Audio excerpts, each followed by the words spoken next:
Time to dream yourself awake. Amid the destitution of the human soul, loosely bound with the tatters of a dying world, lives yet the light of wholeness.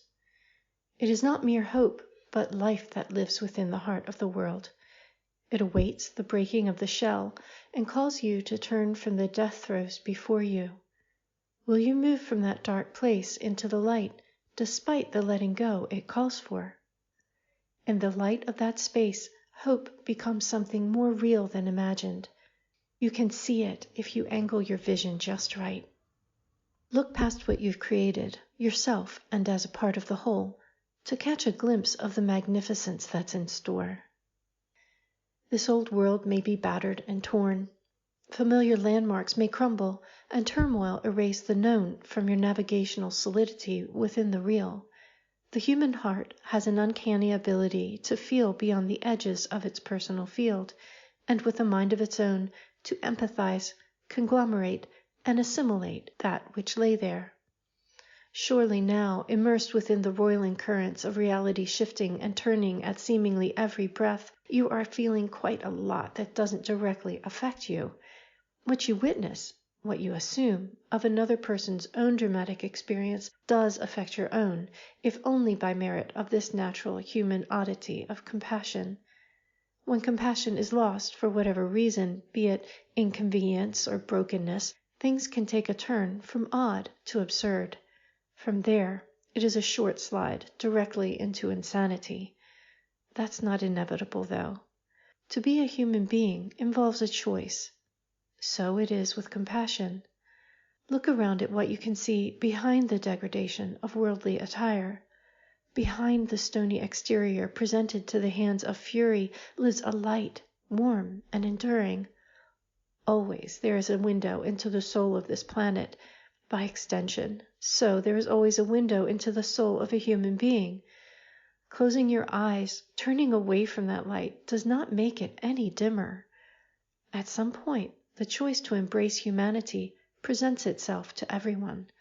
Now, more than ever, the collective heart needs to remember.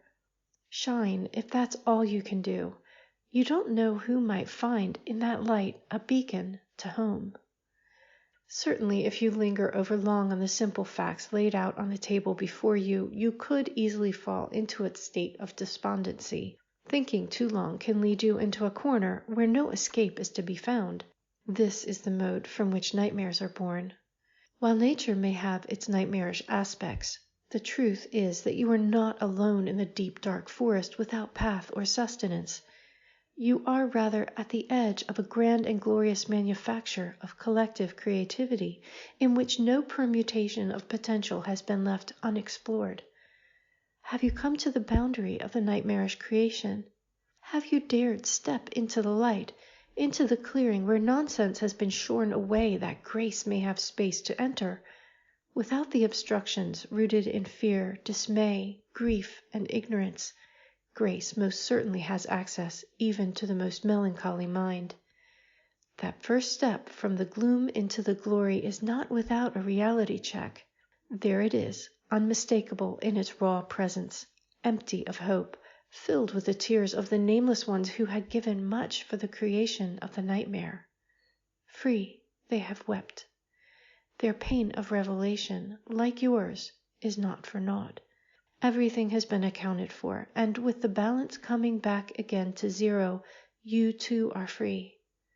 Empty the grief, and let go of the eddies swirling around you as you withdraw yourself from sleep. A tap comes to your shoulder, an offer of hope, a promise of starting anew. Nothing is lost. Raise your vision. You're about to move into the space of a great epiphany. Nothing could have telegraphed this to you had you not been paying attention, even if you've been diligently applying your full awareness to what seems to be the flagship queries of the day. The truth is going to come of its own accord, dressed and shaped and colored as it pleases. There is nothing you can do to control that, nor to determine how or when it appears. All that's left for you to do is to release your insensate grip on those medals and honors, those outward manifest appearances and inner secret machinations. What if you do? Do you lose anything, really? Perhaps. You might see some more people exit the main stage of your life. Is that really a loss, though, if they are moving into what calls to them to attend to, be it for their soul work or their choice for good or ill? This is something you cannot control, so the sooner you let go of feeling that anything or anyone really belongs to you, the more gracefully you'll slide into what awaits. You have created, along with your higher self, along with your attendant elements and actors, the stepping stones that have led you so far here. For this, you can give yourself a pat on the back.